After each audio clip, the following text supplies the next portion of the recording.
And equally, Russia's response with the strike with this new ballistic missile that we saw hit the Ukrainian city of Dnipro and likely more specifically Ukrainian missile building facility there. That it's a legacy a facility that there's likely nothing really left of much value on that site. And the warheads that were used by Russia were inert, kind of training warheads, so they did not carry a charge, conventional or nuclear, luckily. So that response was rather more symbolic than terribly escalatory in any meaningful way.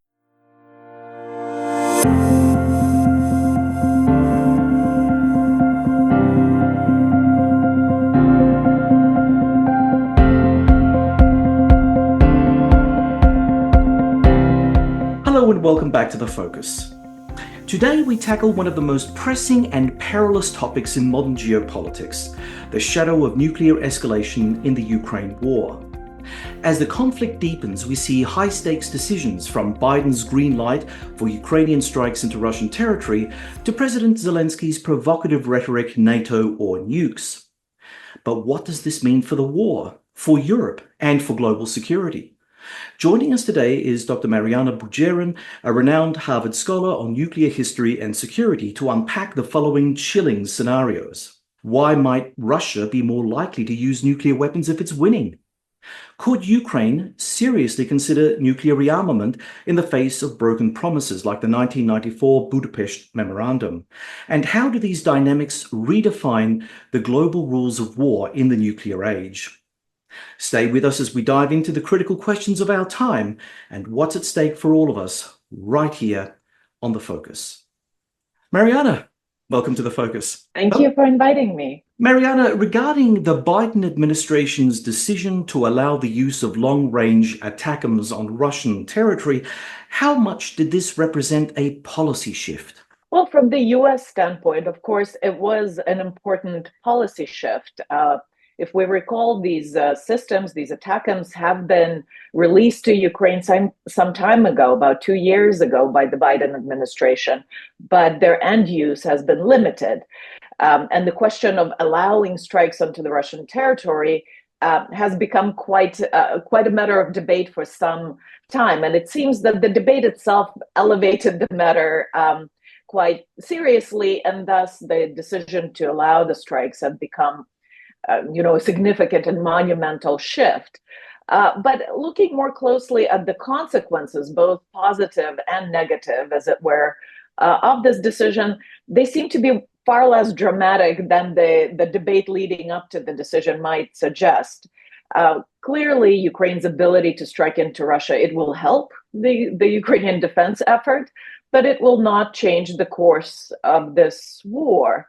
And equally, Russia's response with the strike with this new ballistic missile that we saw hit the Ukrainian city of Dnipro and likely more specifically Ukrainian missile building facility there. That it's a legacy a facility that there's likely nothing really left of much value on that site. And the warheads that were used by Russia were inert, kind of training warheads, so they did not carry a charge, conventional or nuclear, luckily. So that response was rather more symbolic than terribly escalatory in any meaningful way. So in the end, while it was optically a very large policy shift for the Biden administration, in terms of consequences, it did not present really such a game changer. Mariana, how do you assess the Biden administration's hesitancy to move ahead with supplying the long-range capabilities that Ukraine obviously needed for its own defense? I mean, what factors ultimately tip the scales in favor of approving this? Well, we know that the administration of Joseph Biden has been very conscious of the risks of nuclear escalation from the very beginning of this war. We've heard President Biden say very explicitly that U.S. will not deploy troops to Ukraine, that we don't want to see World War III, that we don't want to see nuclear escalation and nuclear Armageddon as a result of this war. And we know that also from investigative journalism, of very good reporting on the issue, that President Biden was very conscious about these risks from the get-go, and instructed his team to try and gauge the support for Ukraine in such a way that, to avoid some of these worst exigencies of basically engaging with a nuclear power like the Russian Federation. So it seems that this cautious approach, this incremental approach, with very carefully considering every weapon system and limiting end uses, was really connected with the risk or fear of nuclear escalation on the Russian side. And to be honest, President Putin kind of understood that rather well. I think he played into those fears quite effectively, even though certainly not fully stymieing Western support for Ukraine. But that was certainly his goal when he kept bringing up the nuclear saber rattling, and some other people in his administration, such as former Russian President Dmitry Medvedev, who turned out to be, as they say, more Catholic than the Pope in that regard, and has gone, into a much more hawkish territory on the nuclear front. This was very clearly targeted to try and convince the Western supporters of Ukraine to stop their assistance. Okay, so if I go back to my undergraduate years at Flinders University here in South Australia, I did a course on nuclear strategy. And with regard to nuclear strategy, it's all about mind games, really. It is. And it's also about trying to maintain stability in an environment where in conventional war, the key to success in almost everything is surprise. Right? You don't want to have a nuclear surprise, but in a conventional warfighting situation, if you flag to the enemy that you're going to be at this location, you're going to be smashed. So I'm always wondering, about this whole notion of signaling and counter signaling. It works at one level, but it really doesn't work effectively at the other. And of course, the person who plays it the most effectively is the very person that we don't want to play this card effectively, Vladimir Putin.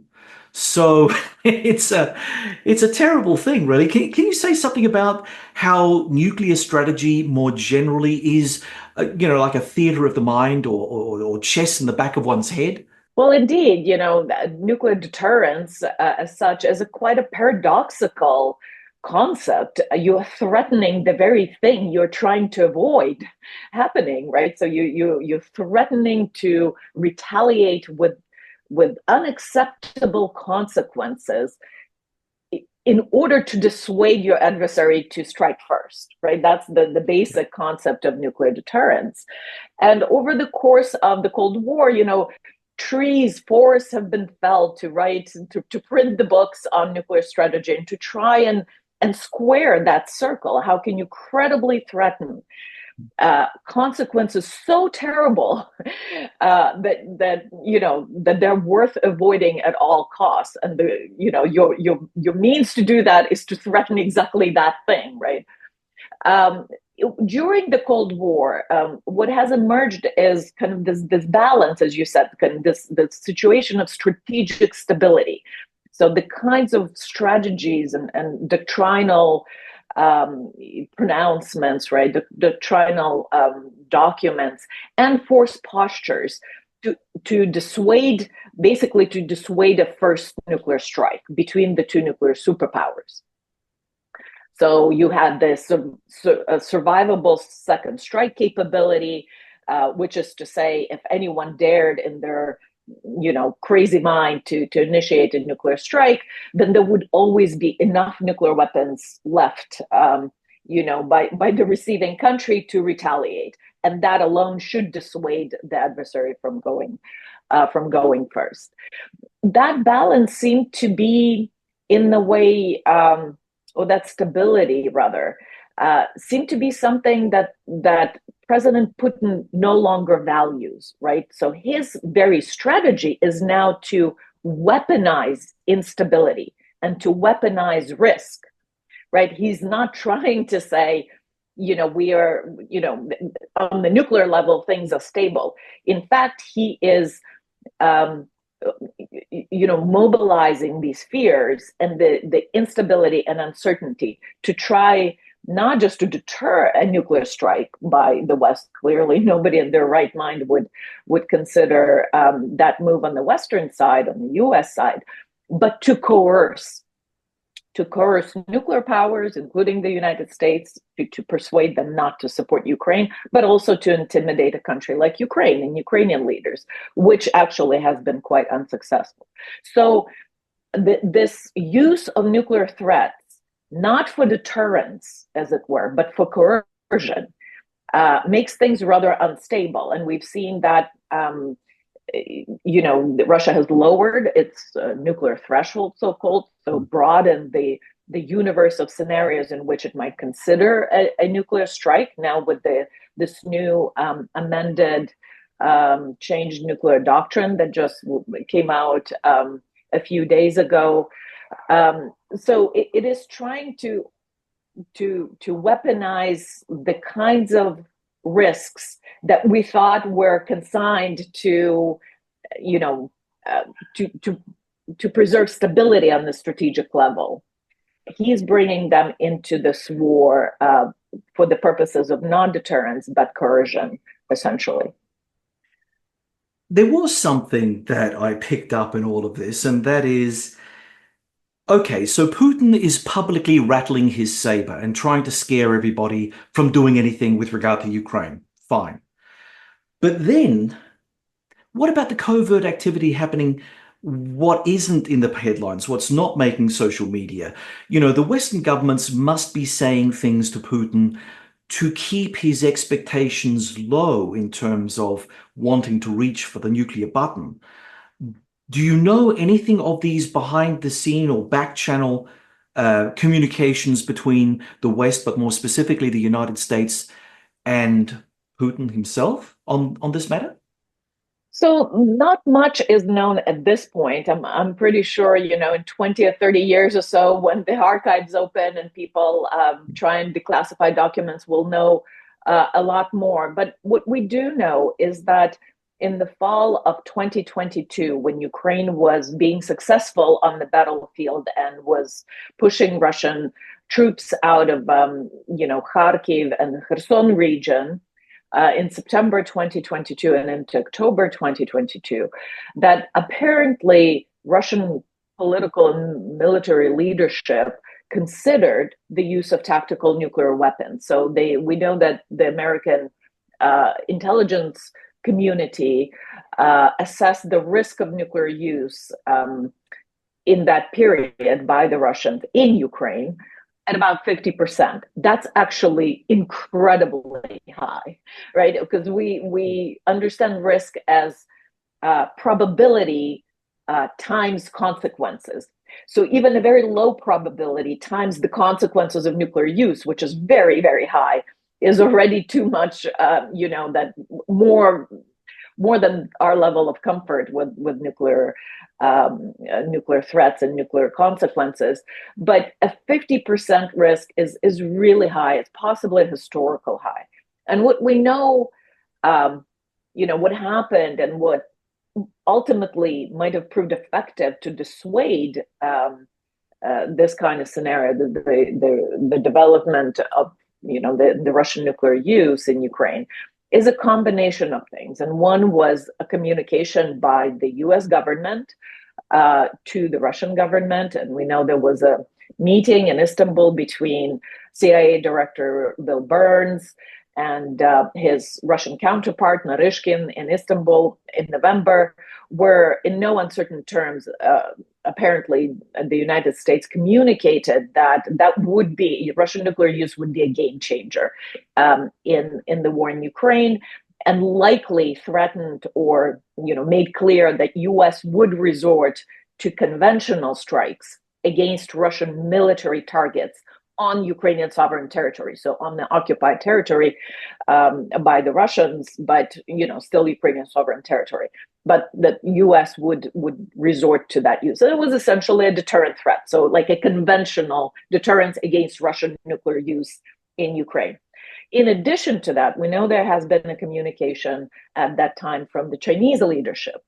So they have, President Xi's reached out to President Putin, and there was likely a conversation to say, don't go there. Don't, that's kind of a threshold. We support you. We'll support you as much as we can, but up to a point, and that is a point beyond which it would be difficult to justify Chinese support of this Russia's war. And likely also communication from the Indian government as well. So there were some key countries, and including allies of Russia in this war that dissuaded that kind of nuclear use. It is also likely that when you are in your back foot as Russians, when you are retreating, a battlefield nuclear use might not actually achieve that much for you, other than incite this ire and this opprobrium of the international community and U.S. conventional strikes, because what is it that you would achieve? You wouldn't really change the course of war. You would infuriate Ukrainians, who would be only more determined to push with their counteroffensive, right? So there could be other scenarios in which these sets of disincentives to use Russia's nuclear weapons would have much less purchase, would have less effect. And I have argued somewhat less conventionally that scenario might be when Russia is actually winning in Ukraine. But that's a different set of circumstances. We'll go into that in a little bit more detail, but for now, you've really got my goat. I have to ask you something, and that is, with regard to developing any form of deterrence, and I mean, we could look at trying to use the conventional military and the deployment of conventional military as a deterrent. We can talk about the potential for, as you say, the international approbation on Putin were he to use a nuclear weapon.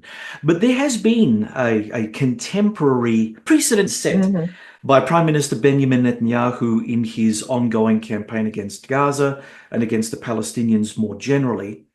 And that is, Netanyahu doesn't care about the international approbation. He does not care. He is going to prosecute that war to the last Israeli soldier and the last Palestinian fighter. End of story. Now, the Europeans can jump up and down and say, look, you really need to pull your head in.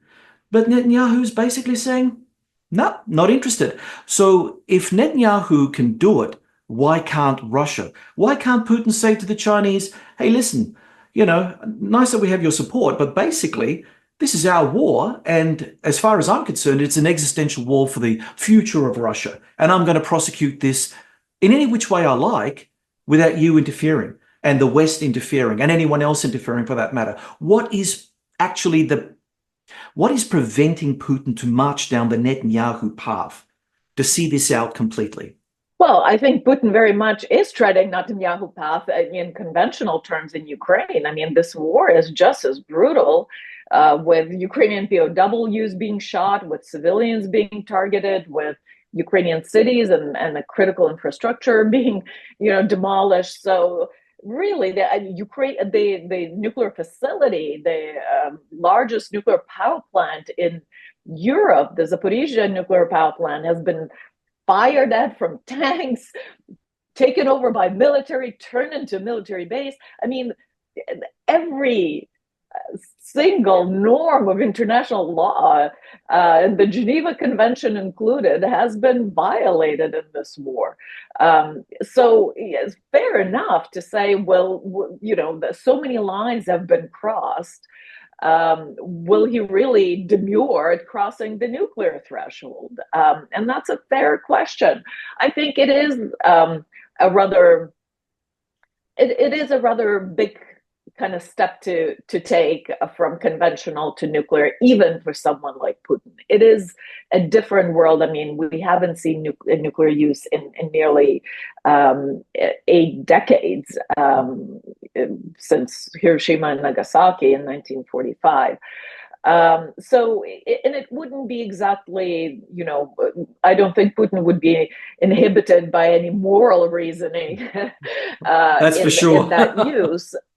Yeah, nor perhaps, you're perhaps right, not even a prospect of international condemnation, what does he care if, Zimbabwe and Brazil will come out in the UN and start saying, we're gravely concerned that you use nuclear weapons in Ukraine. But there are some very concrete consequences that could follow from the allies that, Russia is very much beholden these days to China.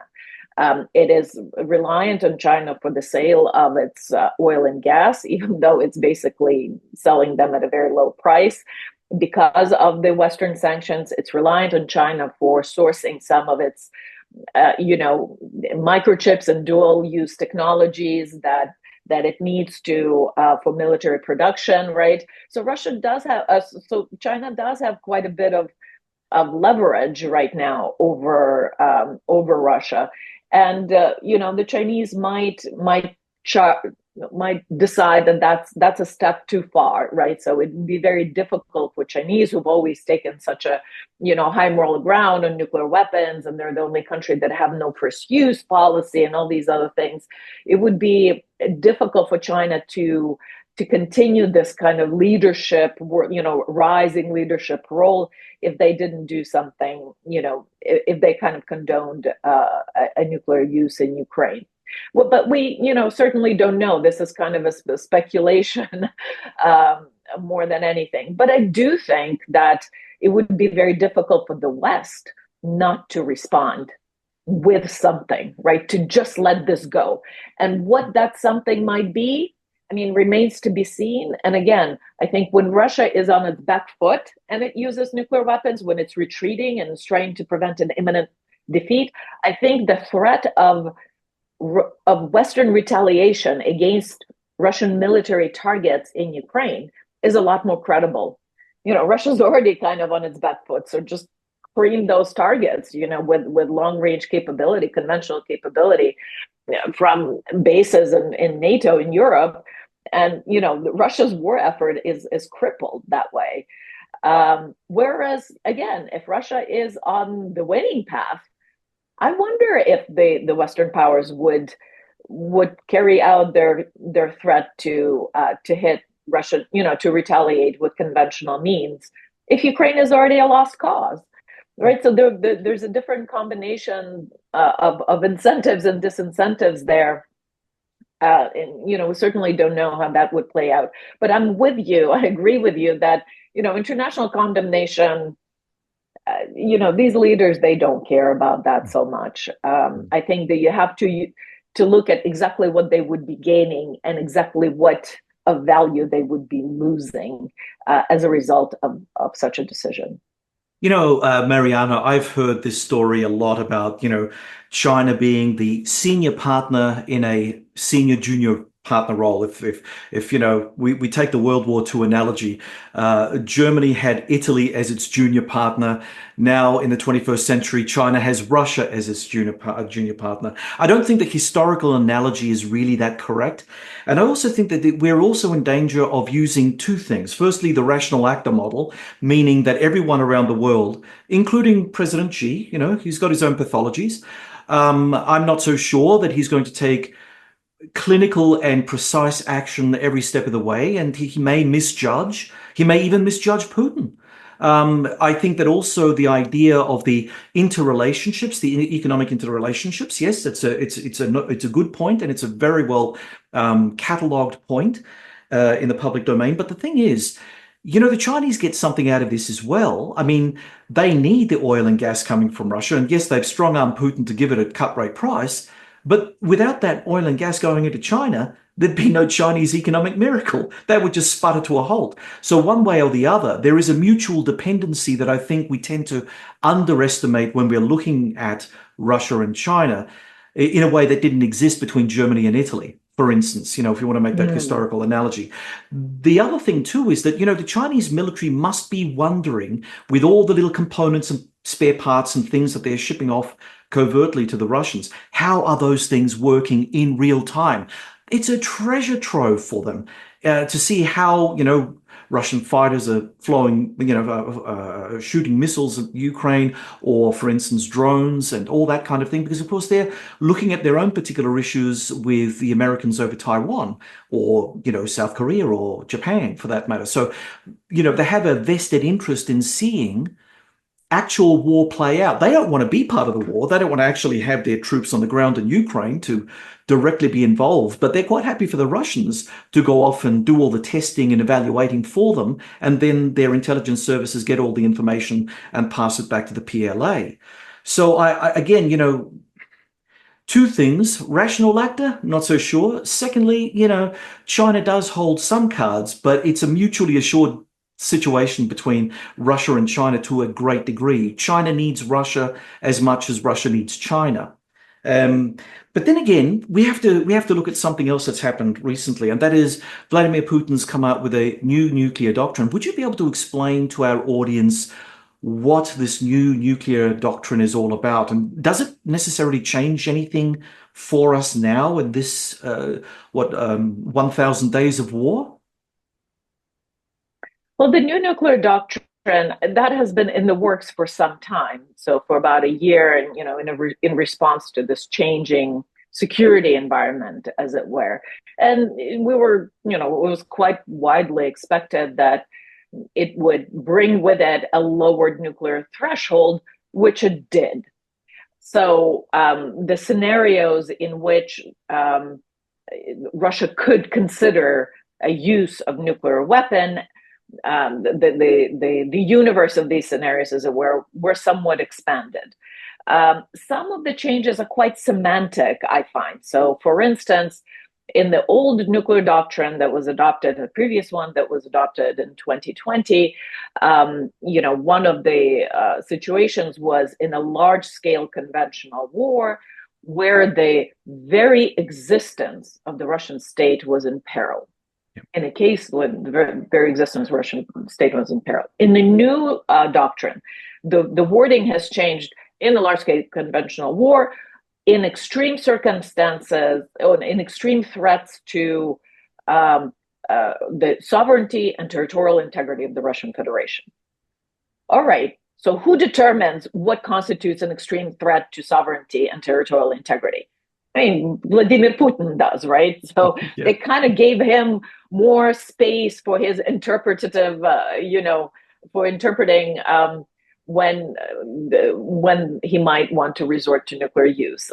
What was added to the scenarios was also this kind of large-scale conventional strike against Russian territory, or upon the confirmation of a launch of this combined, as they say, air and space strike that might include conventional drones, cruise missiles, and so forth, and aviation, so Air Force, against Russian territory.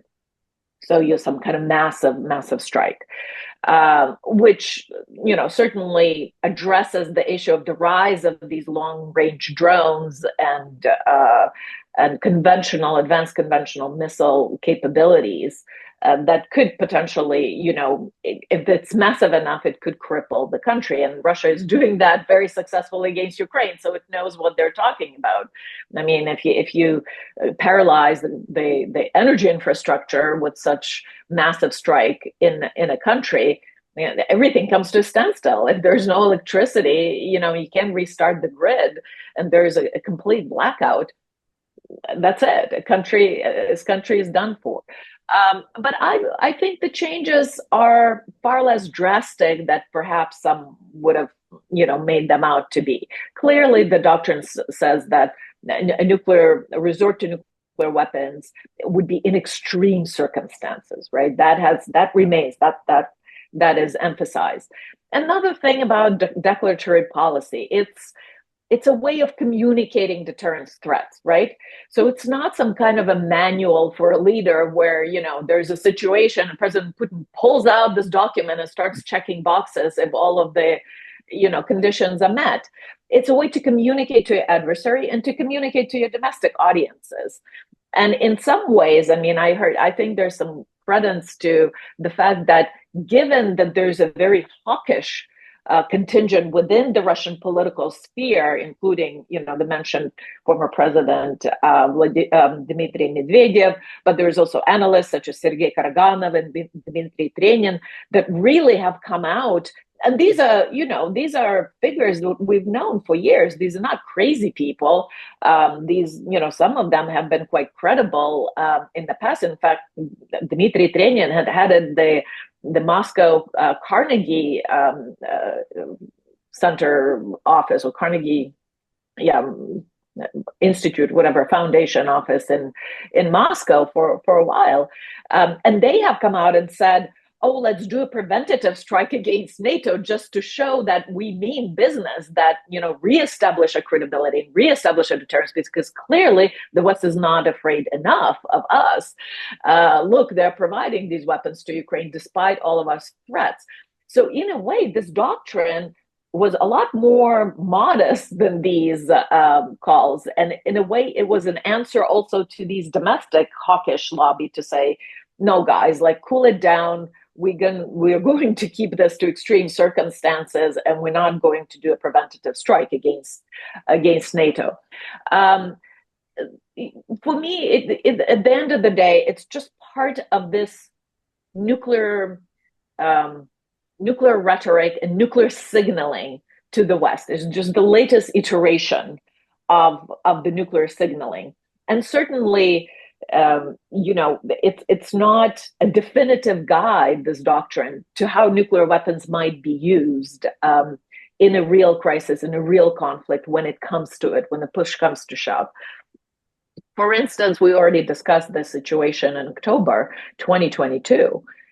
Any consideration of that kind of nuclear use in that situation, when Russia is just retreating from the territory that it had occupied, when its own territory is secure, that would have been beyond the pale of the doctrine, new or old.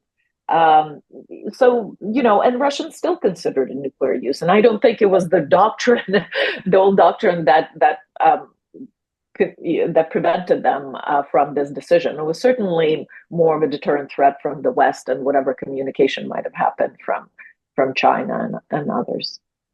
So what I get from you, Mariana, is that, we should be thankful for Putin because he's the adult in the room in the Kremlin, because there's so many other crazy people who, if they had their hands on the nuclear football, we would be in serious jeopardy. Is that what I'm getting?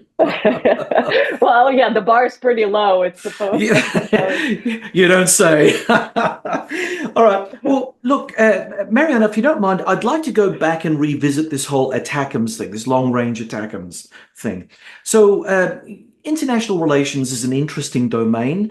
We tend to only focus on relations between states without looking at domestic political processes that drive national decisions. So let's have a look at this and see what you think about this. Was Biden's decision to allow the Ukrainians long-range missiles, or the long-range ATACMS, a farewell shot to incoming President Trump, or do you think this actually will help Trump in his anticipated dealings with Putin in 2025? How do you think this gets played out? So we'll have to wait and see. I mean, one of the things about the incoming Trump presidency is the unpredictability of what will happen, and how I do think the elections and this end of the administration, of the Democratic administration, could could have reasonably expected that a Harris presidency would have been somewhat of a continuation of the Biden strategy toward Ukraine. So this strategy of caution. But the official claim from the Biden administration was that it was the presence of the deployment of North Korean troops to Russia, to the Kursk region, that was a serious escalation, and therefore, the decision on ATACMS was an answer to that.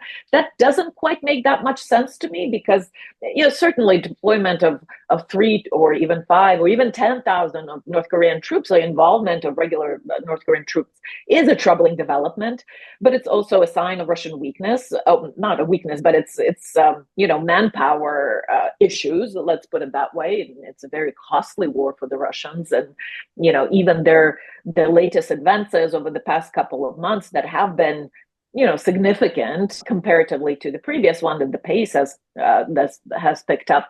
They have been incredibly costly.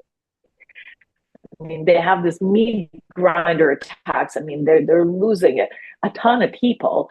So, the deployment of North Korean troops in that sense, is trying to make up for some of it. But, how the ATACMS decision might be connected as a direct response to North Korean deployment, that makes less sense to me, although it might be a factor. I think, more likely it is the fact that the Biden administration wanted to give Ukraine as much as it could before things change, and might change quite radically on January 20th when the Trump administration comes in. And perhaps we do see this intensification of the war in Ukraine, where each side is trying to jostle to the best position possible before Trump comes in and ostensibly would somehow drag the two parties to a negotiating table. And once you're there, both parties want to have, as much as possible, as much leverage and the best position possible when they do. It is hard for me to see what kind of levers would a Trump presidency, Trump administration have over Russia. How would it convince the Russians to come to negotiating table?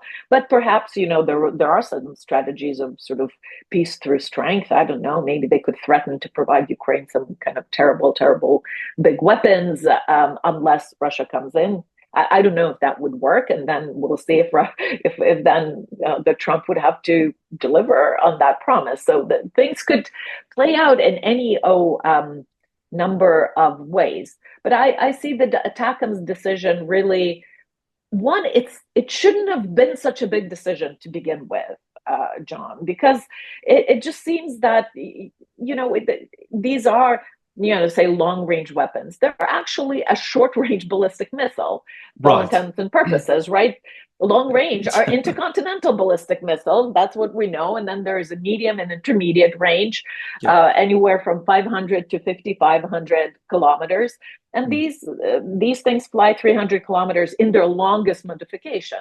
So it's not, Russia has an enormous strategic depth, and it has already removed some of the most valuable assets, like aircraft, to, airfields beyond the reach of ATACMS.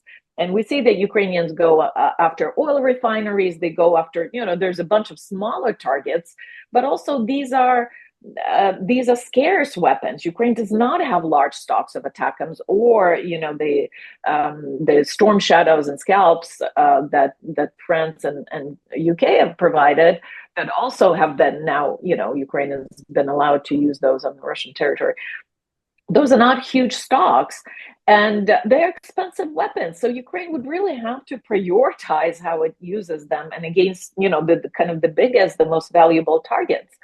And there will be plenty of smaller ones left, command posts and armed depots. And, Russia's a big country. And we see, even with a country like Ukraine, even with concerted bombardment and missile strikes over 2.5 years that Russia has been able to inflict on Ukraine, the country still stands. Even against concerted waves of massive attacks against critical infrastructure, the country still stands. So you can't, even with this decision of, the strikes against Russia, you can bring a country to a standstill like Russia. But it's not a game changer. So I think actually Western capitals kind of bear the responsibility for building up this issue when it shouldn't have been an issue. And it only gave the Russians time to start banding their threats and say, don't you dare allow this, because we will, retaliate in a terrible way. I think that was actually quite a mistake on Biden's part. I agree with everything you just said, but with Russia already in full escalatory mode, do you see any realistic scenarios where Moscow's response could directly target NATO states? And, when we talk about this, we have to always be cognizant of the fact that the UK and France are nuclear powers. So, we tend to almost overlook or dismiss this as anything in particular. We look at the United States, we look at Russia, we look at China. Britain and France don't matter because they've got a handful of missiles or submarines.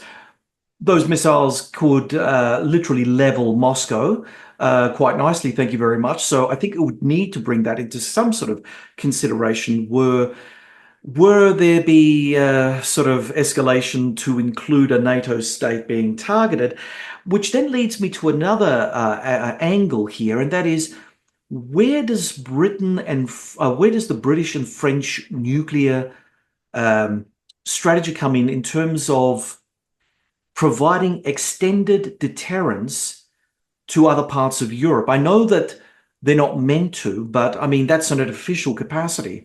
But if they think that they could head off a problem by extending its deterrence to maybe Ukraine or maybe Poland or any other country that looks like it's going to be in the crosshairs of Russian aggression into the future, why don't they signal that this is a likely outcome of Russian aggression in order to push back against some of Putin's more strident issues, as well as those crazy people who just want nuclear war who are surrounding him?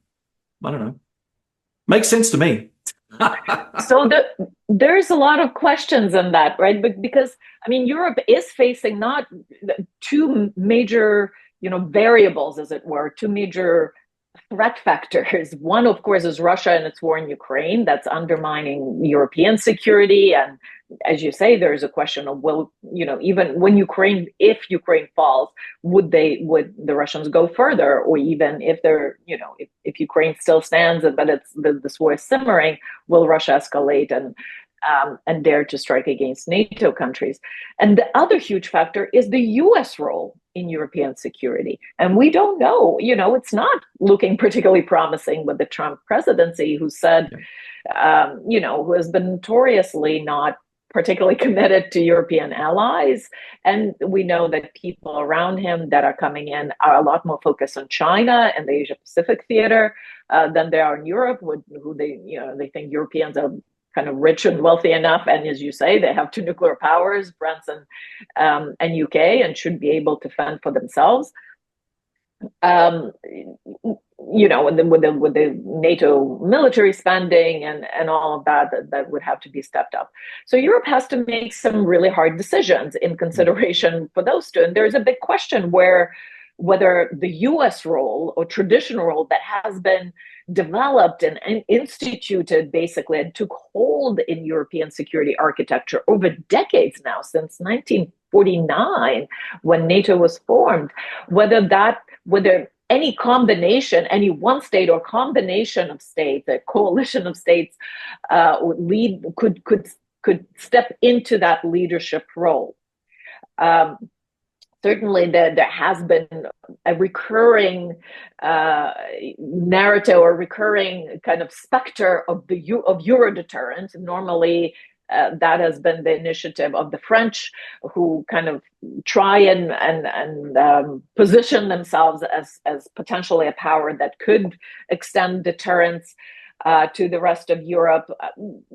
There are difficult strategic questions to be answered for strategic ability to credibly threaten, retaliatory nuclear strike on Russia. If, say, Warsaw, coming from Paris, if Warsaw gets targeted, right? Would Paris risk war? Would France risk Paris for Warsaw, basically?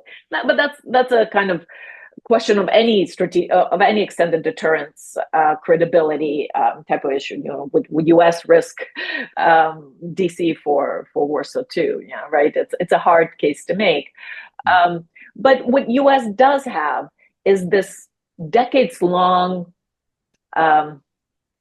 practice, I would say, set of practices of leadership in Europe, of the strategic leadership, military leadership in Europe. Whereas no other European power has the set of basically leadership habits and capabilities that could easily substitute U.S. role right in Europe. And we've seen that play out with, a few months ago, if you recall, President Macron of France came out and said, "Oh, we might deploy troops to Ukraine," or something like that.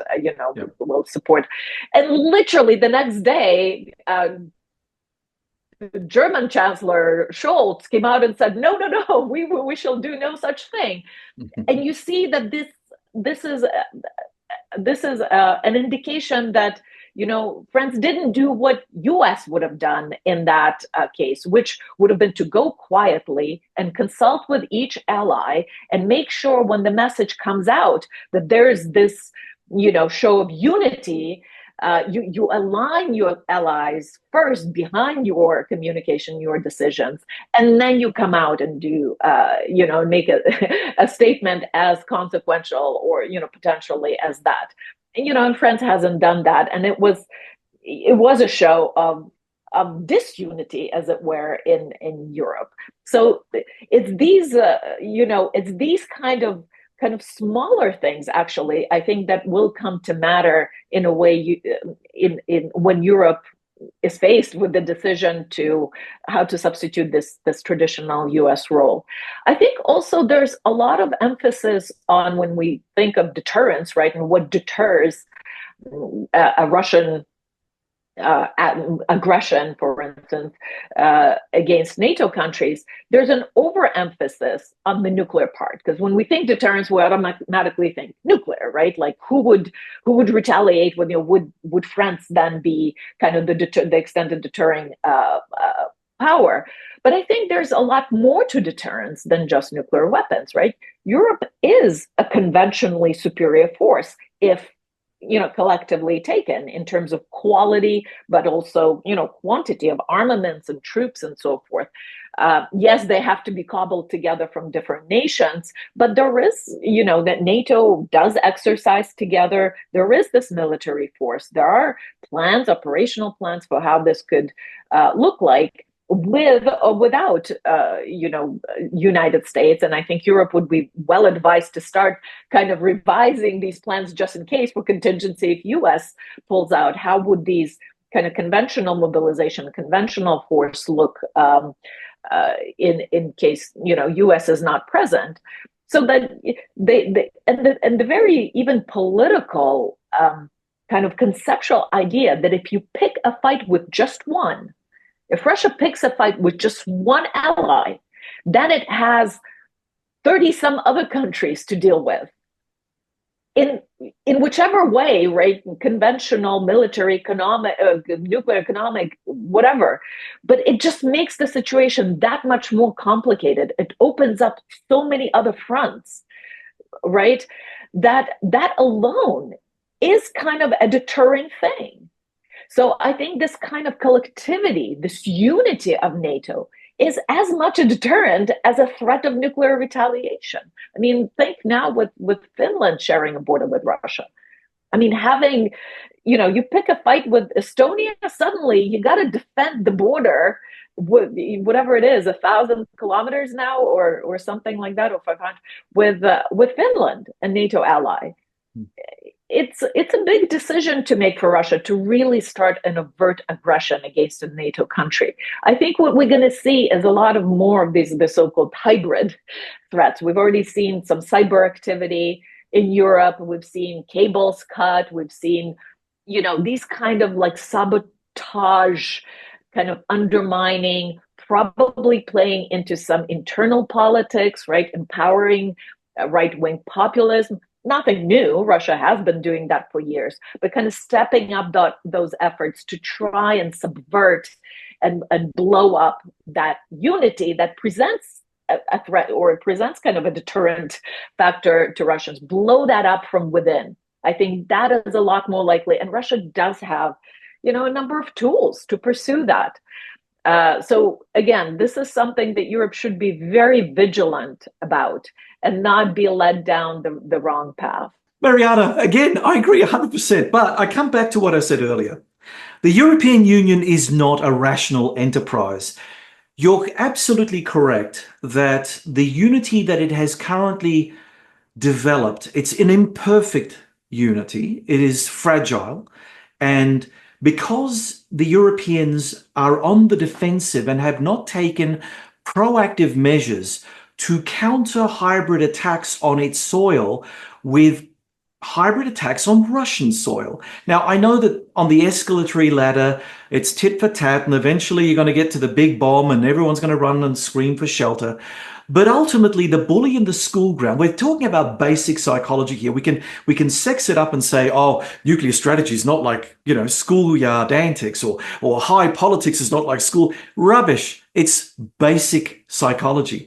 So if you have a bully who picks on the weedy little guy in the corner. Now, the weedy guy could be a big weedy guy, but the weedy guy can't get his stuff together. The bully will just keep on smashing and smashing and smashing. And the weedy guy may be big and tough and may have all the potential in the world, but he will not get up and confront his opponent. Now, the thing that is really interesting to watch in all of this, right, is that the Europeans are still very much sheltering under the Biden administration for whatever use that is, right? When he goes, Europe's attention is not going to be on Ukraine and Russia. It's going to be on the other side of the Atlantic. It's going to be on Trump. How do you think that's going to affect European unity? It worked under Biden because Biden, as you rightly pointed out earlier, he promised nothing more than the same old in terms of foreign policy. We're the United States, we're the senior partner, Europe is the junior partner, and we don't want you to actually look after yourselves anyway. We never did. Ever since 1949, we were quite happy to actually have our forces in Europe and act as the tripwire and all that kind of stuff. And even when it came to allowing European countries to develop their industries in such a way that, the Germans, if they need to crank out a few tanks or some artillery, they could just do it. No. They've created, the Europeans, in a very irrational aping of American sentiments, have developed a military-industrial complex as the Americans and as expensive as the Americans, without the demographics necessary to support a large-scale conventional war in Europe. So we're not having kids anymore. We're not having young people anymore. You're not going to send the 50 and 60-year-olds out there with with whatever weapon you've got. We're seeing that in Ukraine at the moment. There are a lot of the people who are of a certain age like myself, who are in uniform and going out there. Now, I think it's great from a patriotic perspective, but from a purely strategic perspective, when you get to a certain age, your body doesn't work quite as well as you did when you were younger. When you were younger, you're stronger, you're faster, your reflexes are different. When you've got older people going out there, look, so long as they're not overly taxed, they can shoot in a straight line and maybe they can do a short sprint here and there, but they tire very easily. So quite frankly, I don't even know how the Ukrainians are dealing with that demographic issue. But the Europeans certainly are not anywhere close to where the Ukrainians are. They're just not. So again, the bully in the schoolyard, Putin knows all of this. This is not something he doesn't understand. And he's poking and prodding, knowing, safe in the knowledge that the Europeans wouldn't have the, can I say balls? I'll say balls, just for argument's sake. They don't have the balls to go out there and confront Putin and kick him in the nuts and say, listen, listen, Mr. President, you keep doing this, we're going to just keep on niggling and undermining your own system. It is, after all, an autocratic system. And you know what we all know about autocratic systems? They're fragile, right? Anyway, I've done my piece, Mariana. I've done my piece. No, we arduously agree here. I do think this kind of slow cooker incremental approach has actually, and we haven't fought a war like that since World War II. So we actually haven't fought a large-scale conventional war in Europe in the nuclear age at all. So we don't understand, we don't have a good understanding of what kind of how the escalation dynamic does work in this situation, in the nuclear age, in a large scale conventional war. We're learning it right now. And I think that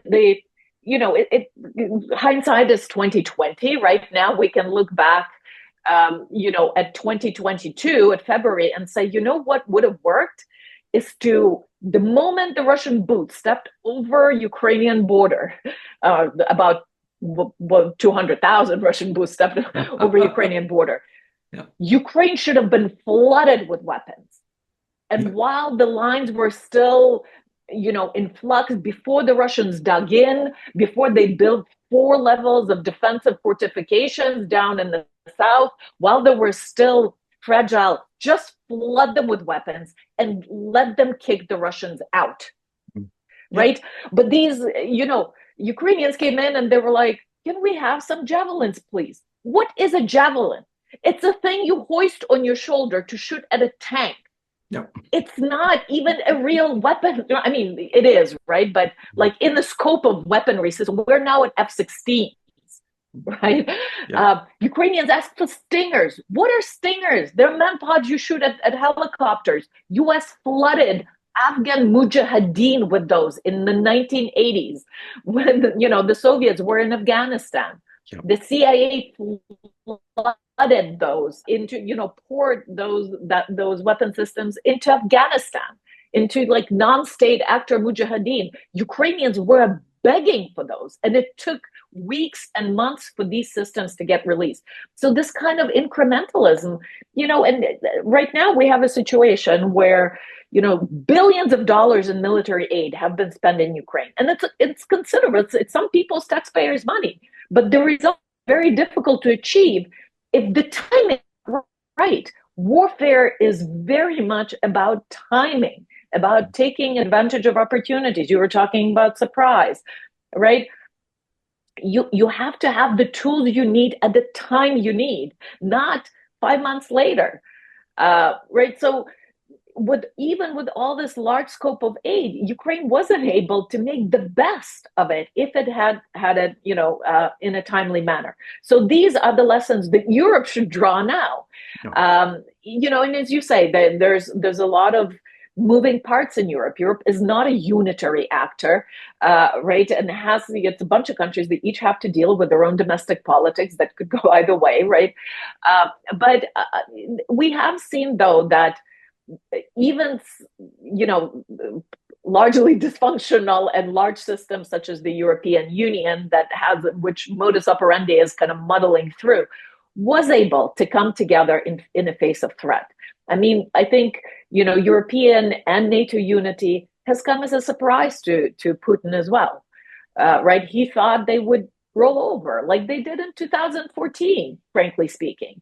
And again, the kind of meek response in 2014, that was kind of the Munich moment. Sudetenlands went over. Oh, Crimea went over. But look, there were Russian speakers there and there were ethnic Russians there, just like there were German speakers and ethnic Germans in Sudetenlands.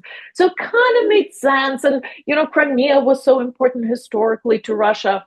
Nobody talked whether Crimea was historically important to Crimean Tatars, whose indigenous land that is, and whose indigenous land was occupied by the Russian crown, imperial crown, back in 1700s. Somehow our historical memory goes back only thus far, right?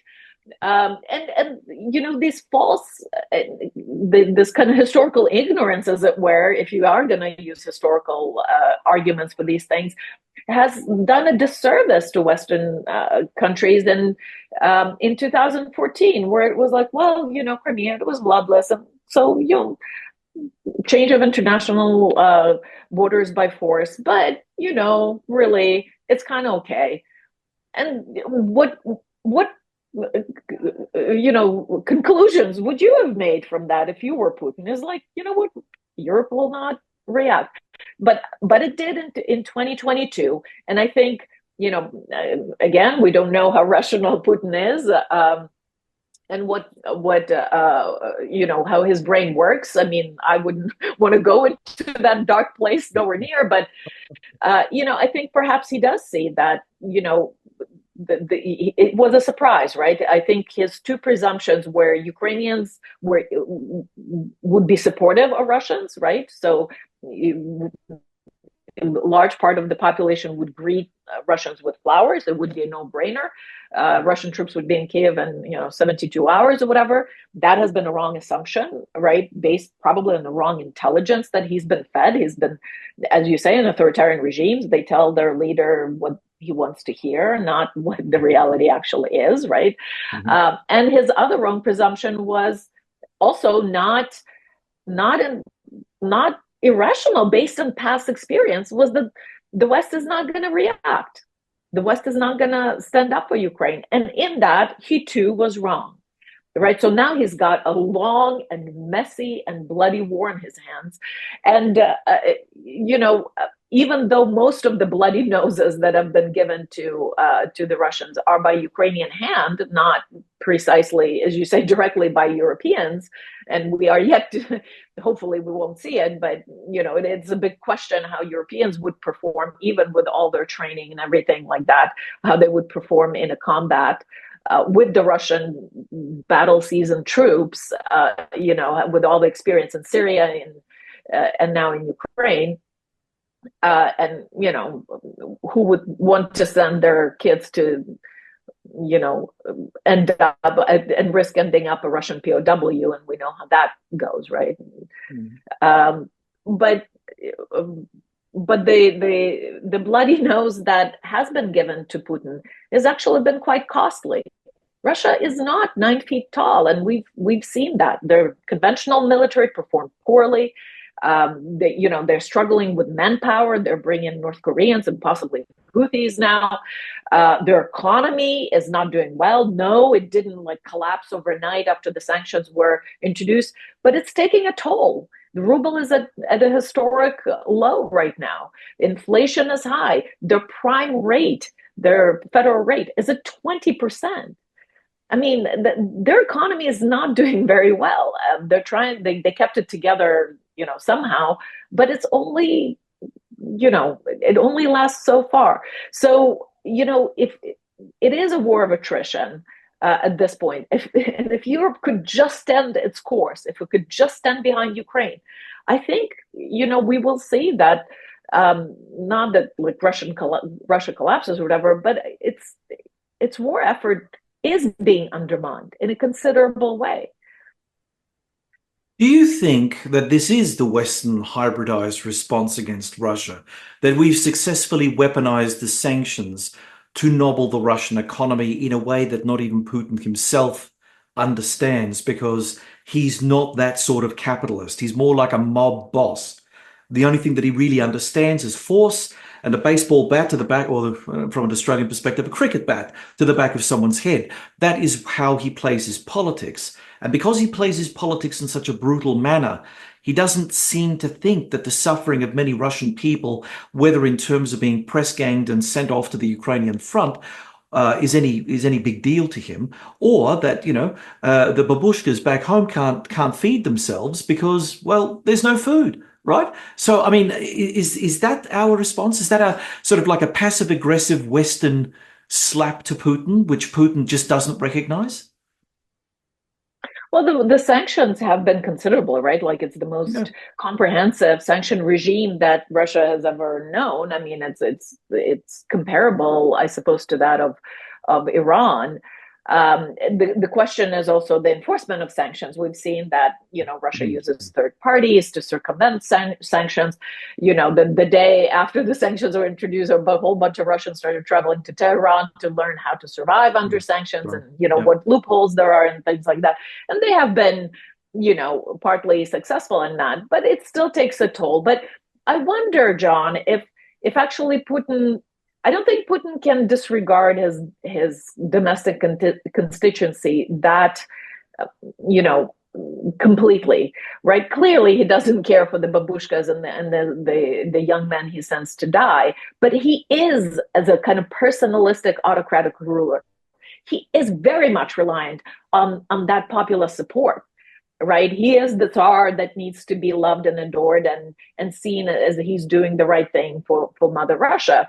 And of course, that kind of patriotic feeling of like, we're doing great, we're kicking some butt in Ukraine and restoring the Russian Empire, that can last only, that can take you only so far, right? And that's why we see that these autocratic regimes, they seem to be so solid, they seem to be so successful until suddenly they're not, right? Because suddenly something is triggered and that whole house of cards collapses, right?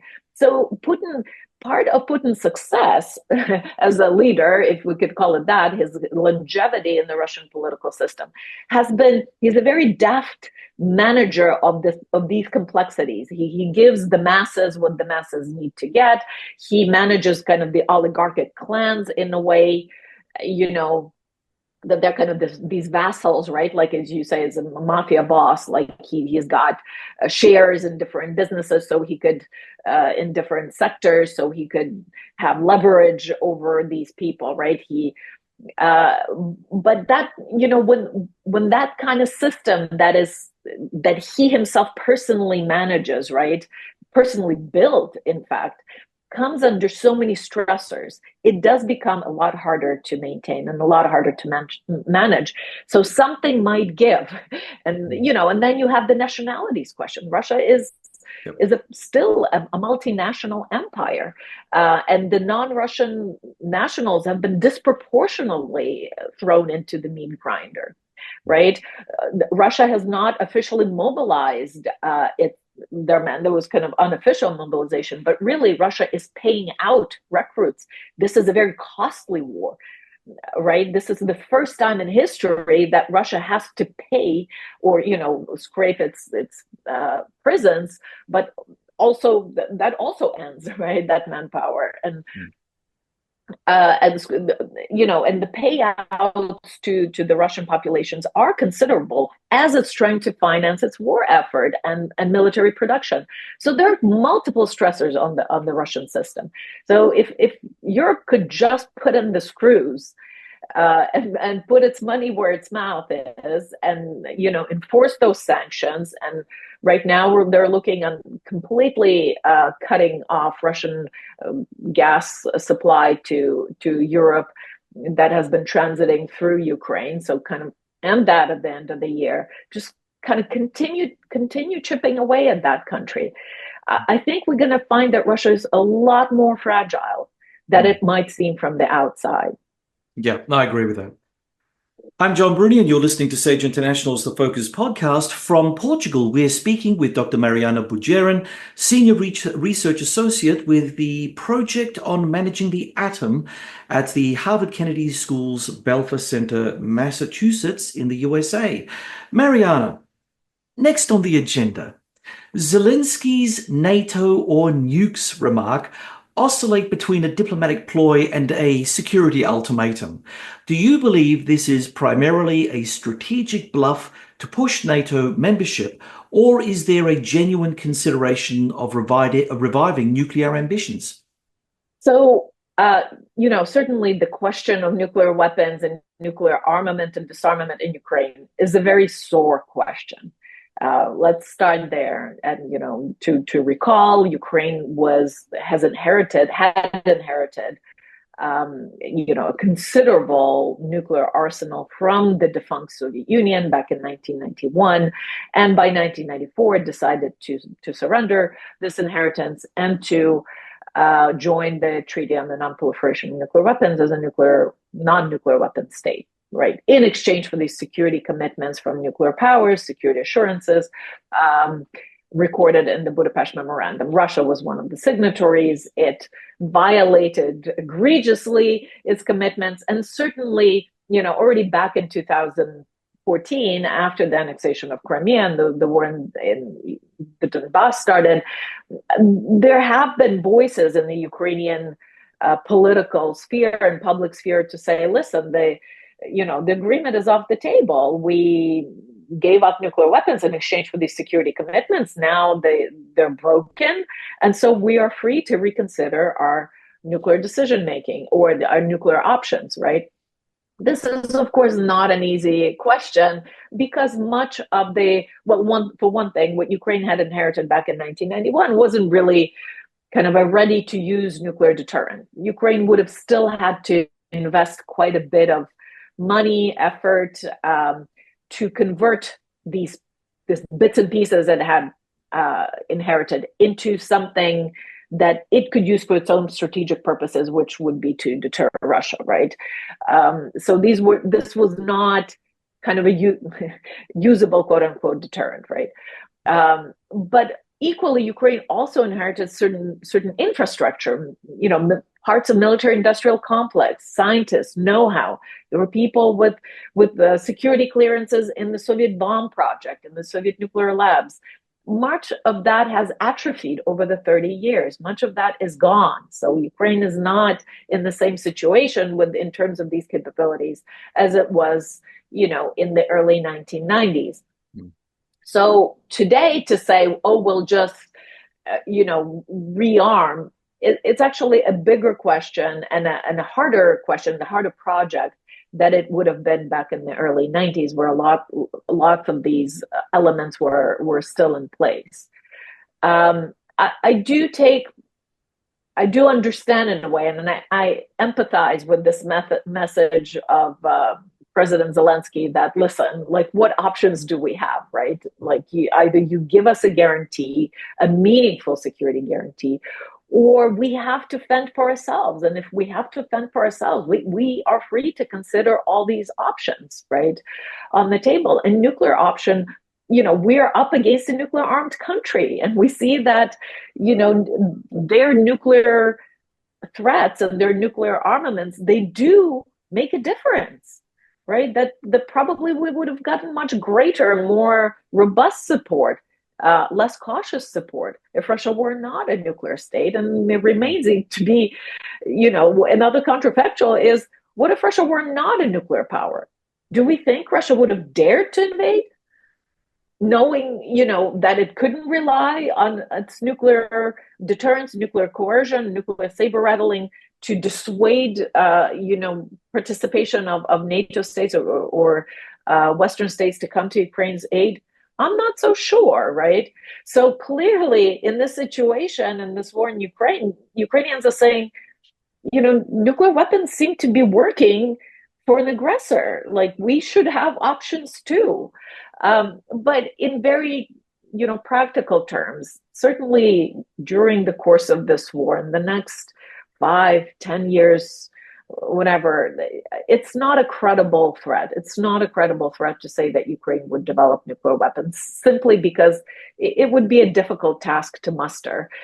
Ukraine would have to invest in a full nuclear fuel cycle, all of that in the middle of the war, all of that would be quite visible to the Russians, right? So let's even forget about the international community and their response to Ukrainian supporters, and whether it would be conceivable then that, Western states could even continue providing conventional armaments to Ukraine, right? If Ukraine is being found to develop a nuclear weapons program in breach of, the NPT and other commitments and so forth. But, Russia would strike these facilities, most likely. I mean, we see this happening in Israel's counterproliferation policy with regard to Iran. Israel constantly goes after Russia, after Iranian nuclear facilities. And we could expect the same to happen in Ukraine. Russia would go after these facilities in the Ukrainian nuclear weapons program. But what I think Zelensky's comments and these kind of NATO nukes comments really underline is the quintessential security predicament in Ukraine. What the post-Cold War world has left of this post-Cold War, post-Soviet settlement, what it's left in Europe, you had the expanded NATO on the other side, you had the increasingly revisionist and aggressive Russia on the other, and then you had this giant security vacuum smack in the middle of Europe, the size of Ukraine. And we know from political science that power abhors a vacuum, right? Security abhors a vacuum. Something's going to move in. So unless Ukraine is somehow, as a non-allied country, is armed to the teeth, it's this garrison state, right? And even today we know that, Israel is sort of an example garrison state. But Israel's garrison state relies overwhelmingly on US military support. It is, there are $2 billion in quiet times in that go to arm Israel with all, their joint, air defense, all of that. Now that has been going on for decades. So Israel is not, building this garrison state just with its own resources and with its own hands. It's very much dependent on U.S. assistance and support. And so Ukraine too, facing the country the size of Russia, what are the security options for this chunk of real estate in Europe? And unless you provide a satisfactory answer to that question, you will continue to have security problems in Europe. You will continue to have recurring conflicts, recurring wars in Ukraine. So what Zelensky is essentially saying is, guys, there's this security predicament in Europe. You have to solve it in a way that systemically, right? You have to shift the actual security architecture in Europe in such a way that forecloses this power vacuum, the security vacuum over Ukraine, but also over, other smaller countries, Moldova, Georgia, right? These, so Belarus has gone over to the dark side, right? That's gone over to, at least for now. We'll see how that plays out. There's a robust opposition to Lukashenko as well, domestically. But Ukraine has refused to do that. And Ukraine will not roll over. In fact, Ukraine will fight a bloody and costly war of defense to defend its sovereignty, but also to defend itself as an aspiring democracy. Imperfect, but it is a clash of the systems in such a way, in some way, right? So unless you solve that problem, you will continue to have war in Europe. So how do you extinguish a war in Europe? You have to provide security to Ukraine in some shape or form. And if you demur on NATO membership, then you sort of leave us very few choices. We have to then consider how we fend for ourselves. And, nuclear weapons have been with us for a very long time, 8 decades now. And I am very sorry to say they're not going away. They're not going to go away in 20 years or 30 years. Every country that possesses nuclear weapons today is modernizing their arsenals. They're investing billions of dollars into nuclear modernizations. China is building up aggressively. That China is basically doubling its nuclear arsenal. So nuclear weapons will likely be with us for another 8 decades. And we have no power of foresight to consider, future that far out. So I do not rule out that in 20 years or 30 years, if something is not done, Ukraine might actually develop nuclear weapons. It's technology of 1940s. We've seen that countries that are not particularly, Western developed industrial, countries can have a monopoly on this technology. Pakistan developed nuclear weapons. India developed, North Korea developed nuclear weapons. So right. There's a will, there's a way, right? No. And certainly Ukraine is capable of doing that. It's challenging, it's hard. And, there has been good reasons and good restraints that prevented this kind of uncontrolled proliferation. But we also see that architecture being undermined. So the international non-proliferation regime,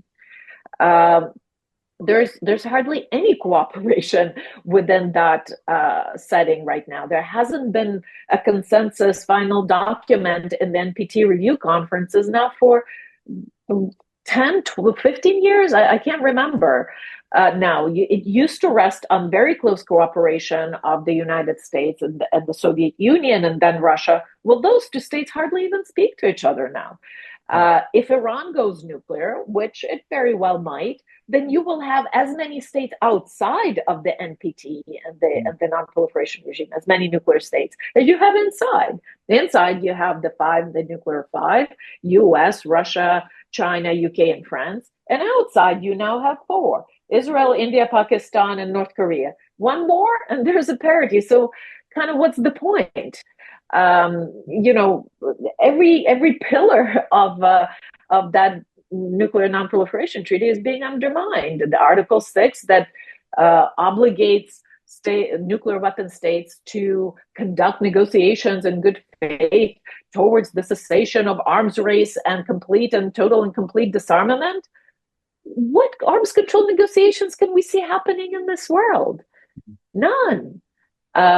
In fact, for the first time in decades, the actual total stock of nuclear weapons will be rising with China's buildup. It has been going down since the 80s rather steadily, and now it's going to go up.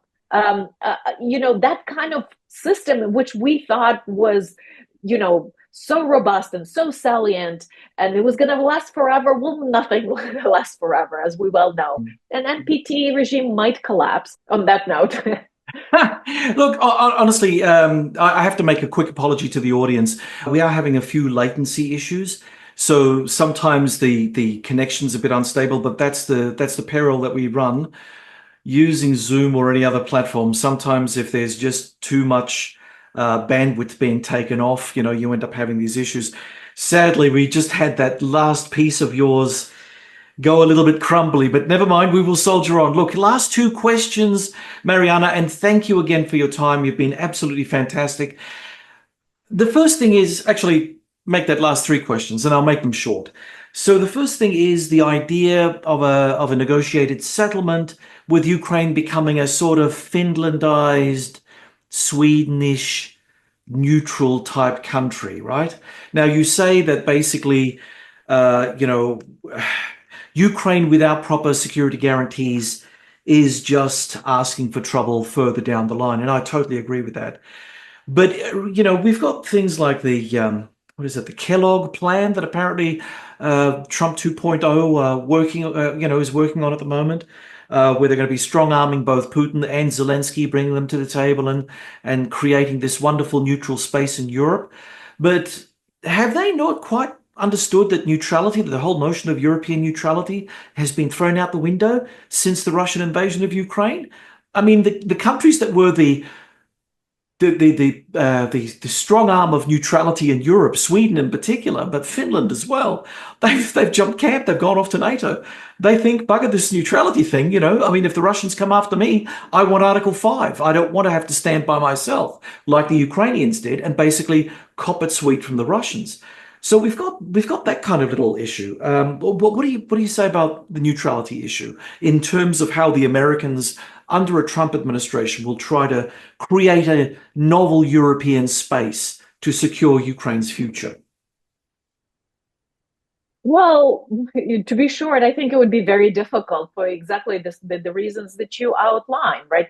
That kind of armed, strong neutrality is only good, as a possible deterrent, right? The kind of this armed neutrality is a possible kind of, midway solution before you come under attack. And actually, we know that at the end of the day, for Putin, it's actually not an issue of Ukraine's NATO membership. In fact, that kind of Ukraine's quote-unquote neutrality was on the table. Zelensky actually had offered it in the lead up to the invasion. We know that now, that was, and he even sent signals to Ukrainians, to domestic audiences saying, well, if NATO doesn't want us, do we really, forget about it, kind of thing. So he was priming the domestic audience already in early February when there were these negotiations with the Russians in the lead up to the invasion. And, and Putin didn't take it. It was given to him. That neutrality was given to him. Putin doesn't want a neutral Ukraine. He wants a subjugated Ukraine. So then the question becomes, if Ukraine doesn't want to be subjugated, right? Like, and if US doesn't want to see a subjugated Ukraine, even if it's neutral, then what exactly US and NATO are willing to provide, short of formal membership, to prevent that subjugation? And it might be, in all but formal, in all but name, rather equivalent to some kind of NATO kind of guarantee, to say like, all right, they don't have a formal membership, but if should you really try to come after them, there will be these really, concrete consequences, these really costly consequences. And that is, in essence, in all but name, that kind of Article 5 guarantee. So you can call it what you want. The problem requires a solution, and the solution that it requires will have to have, a very prominent role for Western military involvement in defense of Ukraine, whichever way you want to stack it. So we'll see, the Kellock plan, if that works out, and if that kind of formal neutrality might be enough to assuage Putin. I don't think it is. I think what, in Putin's mind, it's a territory that belongs to Russia. I mean, he doesn't think Ukraine has any right to exist as a sovereign, independent state, much less, one that is allied with the West, even if it's formally neutral. Okay, last question. Mariana, we were talking earlier on about nuclear capacities and so on and so forth, but assuming for a moment that Russia gets the upper hand decisively in this war, and we hope that they don't, but assume that they do. In a recent piece, you had written that US nuclear strikes on Japan in 1945 came at the point of an American victory over Japan. Do you think a potential Russian nuclear strike against Ukraine will follow a similar trajectory? And how relevant are these historical parallels in the context of today's geopolitical nuclear deterrence dynamics? Well, let me just say that historical parallels should always be taken with a huge grain of salt, right? History doesn't repeat itself. Sometimes it doesn't even rhyme, as the famous quip goes. So when we do examine history, we have to examine it for sort of motives and incentives and disincentives, and see how that combination might play out under our contemporary consequences. I would also like to say that there isn't a single scenario in which a nuclear use might be likely. So, states might resort to nuclear use when they're losing, when they're winning, or if there's a stalemate. There's a theory if there's kind of a hurting stalemate and each country is bleeding to just kind of push the situation out of the stalemate state, a nuclear power might resort to nuclear use, right, to kind of turn the situation towards its advantage. So, and in each scenario, we have to look at, what are the costs and benefits? What are the incentives and disincentives? For me, the scenario of a Russian nuclear use when it's kind of on its back foot, when it's kind of losing, right? Something that seemed to have been, that happened in the fall of 2022, right? When Russia was in retreat and there was this nuclear scare, when allegedly Russians considered using a nuclear weapon in Ukraine. That is certainly an example of what might be an incentive, right, to use. They wouldn't want to. They would want to prevent a defeat.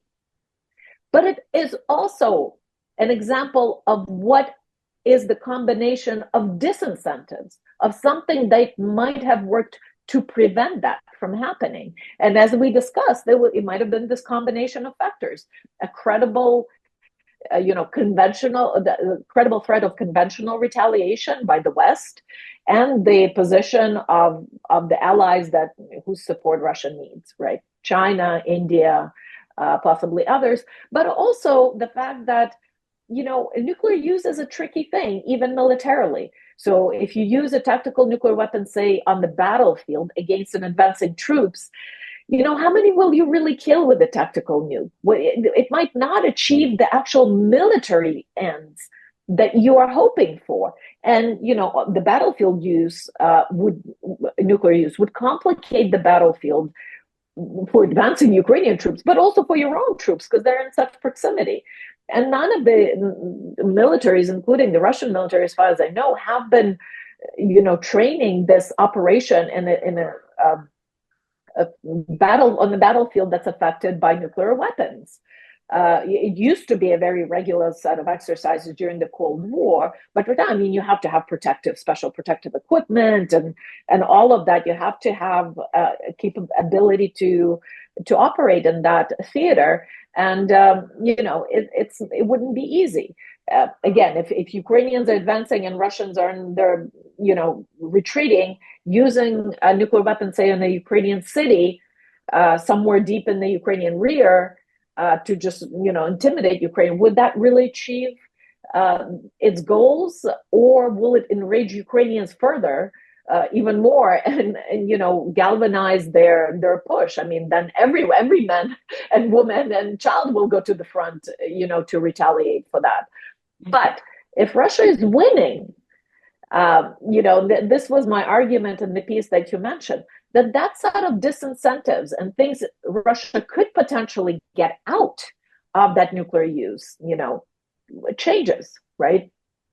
So I have argued that, yes, the historical precedent of American nuclear bombing of Hiroshima and Nagasaki, basically when the war was all but won by conventional means. So the victory was in sight, although not in hand. It would still be costly to kind of see this war through to its logical conclusion, to the defeat, full defeat of Japan. And, there was the issue of the invasion of the home islands that could have been very costly in terms of lives, right?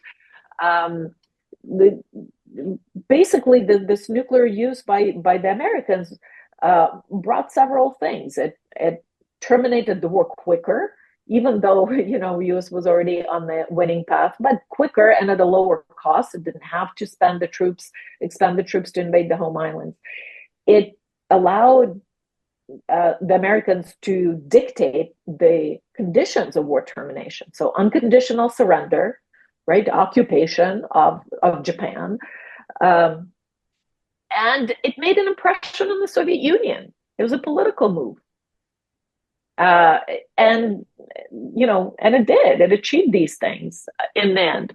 So my argument was that to use these parallels, these kind of things that Russia could possibly gain from a nuclear use if it's winning. So if it's broken through Ukrainian defensive lines and it's advancing fast, but Ukrainians will still resist, right? So this advancement will still be costly, right? And so before you reach Kiev, you could expect to still,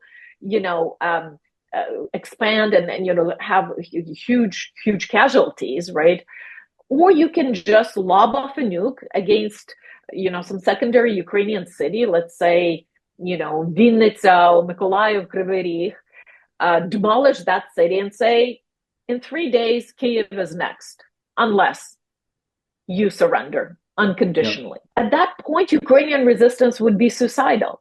And at that point, in response to such a use, I wonder if the Western powers would carry out their threat to retaliate. If Ukraine's already a lost cause, what would you do, right? What would that achieve? And Russia, and that if Russia is winning its war in Europe, would Chinese opprobrium, was Chinese finger wagging really matter that much, or loss of Chinese support in any way? Probably not as much, right? Well, there is this thing that, sorry, Mariana, there is this thing that Russia still has such a vast nuclear stockpile that any use in Ukraine, the Chinese would be freaking out because, yeah, they're modernizing and they're modernizing quickly, but they've got a long way to go before they can come to parity with the Russians. So in that sense, I can even see that there is a possibility. I mean, this is a possibility that can't be dismissed. And the Chinese have to be very, very careful how they play their hand with Putin. You know, it's like they're playing with a cobra. They don't know where the cobra is going to strike and if the cobra is going to strike, but they have no guarantee that what they're doing is going to be rational and it's going to be in China's longer term interests. So really I do interesting. agree that it's rather a marriage of convenience rather than this limitless partnership, for ages to come. And Chinese will mind Chinese interests first and foremost, not Russian interests. Of course. Yeah. Mariana Budjeryn, thank you for joining us and for sharing your insights on The Focus. It was great. Thank you so much for inviting me, John. It was a pleasure talking with you. Thank you. From Portugal, that was Senior Research Associate with a project on managing the atom at the Harvard Kennedy School's Belfer Center, Dr. Mariana Budjeryn. Thank you for joining me, John Bruni, for today's episode with Mariana Budjeryn. And did you know that today was our 100th episode of The Focus? So congratulations to us and thank you to our audience for standing with us. Next year promises to be a fantastic year and we're going to be ending this year really strongly, but I'm going to keep mum on this. You'll be surprised what we have in store. So anyway, thank you. Thank you to all. Thank you for joining me, John Bruni, for today's episode with Mariana Budjeryn. Check out the links in our show notes to learn more about Mariana and connect with her on social media. Now, on to questions for the audience. Reflecting on the Budapest Memorandum, do you think international agreements like this one still hold value in ensuring global security, or has Ukraine's experience shown that such commitments are fundamentally flawed? With Russia's evolving nuclear rhetoric, do you believe the threat of nuclear escalation in conflicts like Ukraine is overestimated, as political posturing, for instance? Or is it a genuine risk that we are completely unprepared to address? Considering Ukraine's call for NATO membership versus nuclear rearmament, what do you think is the most realistic path to long-term security for Ukraine, and should NATO reconsider its approach to including countries in conflict? Let us know in the comments section below. If you enjoyed this podcast, please subscribe to our YouTube channel. It's a free way to support us. You can also subscribe to the podcast on the Auscast Network, iTunes and Spotify, where we'd appreciate your 5-star reviews.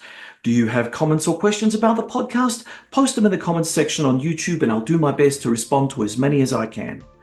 My thanks as ever to the producers of The Focus, Malcolm Hughes and Neil Smart.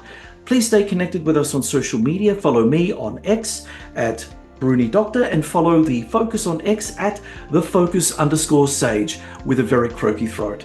From Adelaide, South Australia, you've been listening to The Focus.